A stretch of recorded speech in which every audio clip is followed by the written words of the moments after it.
Be like, my wife needs a tummy tuck for her flabby tummy. Why don't I tuck your tummy instead? Yeah, I can take a scalpel and a pair of scissors, and we can lop off that hairy, flabby mess that you call a tummy. Yeah, we can turn your keg into a 2-pack. Let's do it. Hi, Judy. What brings you in today?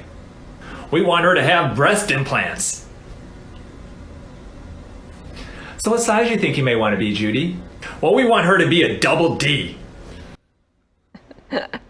Very entertaining. Board certified plastic surgeon, friend of Fox 2, Dr. Anthony Youn, is now TikTok famous with more than 4 million followers on TikTok and other forms of social media. So he uses it to make us laugh and also answer some questions about plastic surgery, skincare, all of it. Dr. Anthony Youn joining us live this morning. Good morning, Dr. Youn. Good morning. Thanks for having me on. So first of all, I do want to ask you, so you are America's holistic plastic surgeon. Just explain to people what that means. Yeah, basically it means looking at your body in a whole perspective when you're talking about anti-aging. So it all has to do with the food that you eat, the products that you put on your skin, and that really has to do with using plastic surgery as an absolute last resort.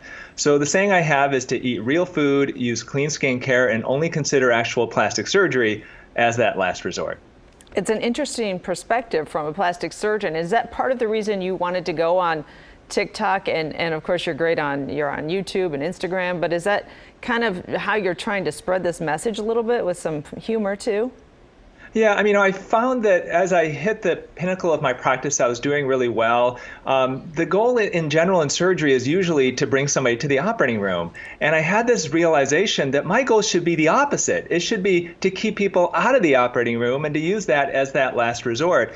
And so I can treat, 10 to 40 people a day in my office a day, or I could reach hundreds of thousands, if not millions a day on social media to help them to improve their lives. Now, and I know you have this creative, not only are you're a high in demand plastic surgeon, but you also have this, you have a longing to be creative with you've written books, and obviously on social media you have this creativity that you enjoy. So tell us about some of the biggest responses you've got from some of your postings, whether it be on TikTok or other places. Yeah, so the funniest thing is the first video that you showed after coming out of break is this series I have called I Chose Violence. So the idea is I woke up and chose violence, and really what it is it's taking on toxic masculinity. And so there's so many times where I see, 90% of my patients are women, and they have typically boyfriends or husbands or significant others that come with them. And believe it or not all of them are supportive the way they should be. And sometimes you get the sense that women are being coerced into going under the knife. And so I take on a lot of these types of toxic masculinity men in what I figure is kind of a humorous fashion. I'm not a violent person by any means, but right. I do come across as kind of creepy. And people who know me, they think that's pretty funny. What trends are you seeing with pandemic, and what's in demand when it comes to plastic surgery, or just the less invasive treatments that you do?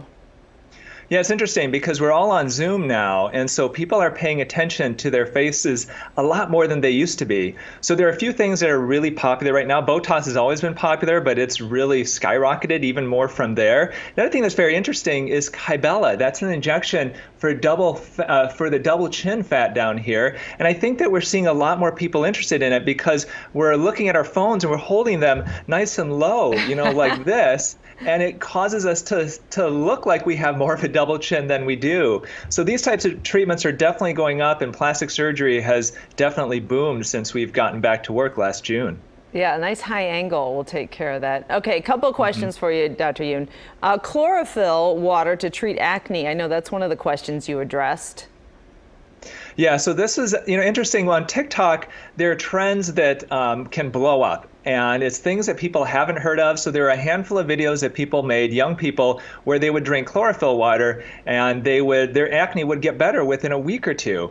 Other people are saying, oh, my bloating is better. And so these videos go viral on TikTok, and there are a number of doctors like myself who try to comment on them. You're showing these duets where we explain the science behind it. Is it real? Is it not? Is it real?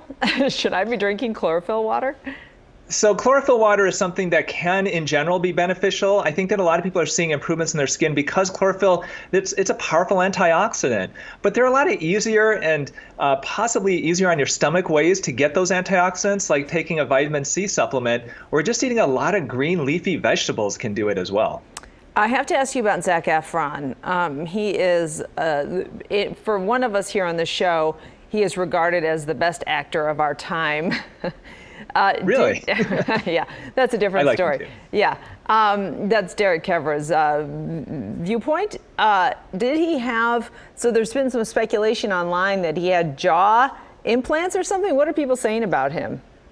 So people are saying that they think that he's had injectable fillers into his lips, into the lower jaw to reshape it. Now, I've seen him in a lot of movies, and it just doesn't make sense to me that he would do this to his face. And when I look at him, and I know some dentists have disagreed with me, I made that TikTok video where I think that it's probably more of like jaw surgery. If he has had his wisdom teeth taken out, those types of things where it looks like he has swelling down here, we're going to know pretty quickly, because if he looks quote unquote like the old Zac Efron within the next couple weeks, we know it's not filler, we know it's not surgery that's cosmetic. It's probably swelling from something probably more medical. If, however, 6 months from now it's still like that, then we know that he probably actually did get something cosmetic done. It is so interesting. I love it when you break down what Hollywood is doing, only because we see these images and it's so incredible. These perfect faces, the perfect noses and lips and wrinkle-free faces. And it's good to know, listen, they're getting a little help there. Okay, Dr. Youn, thank you so much. It's so fun. Please come visit us again. Definitely. Thank you so much for having me. It's you can find Tony Youn in many places. Social media, Tony Youn, YOUN, MD.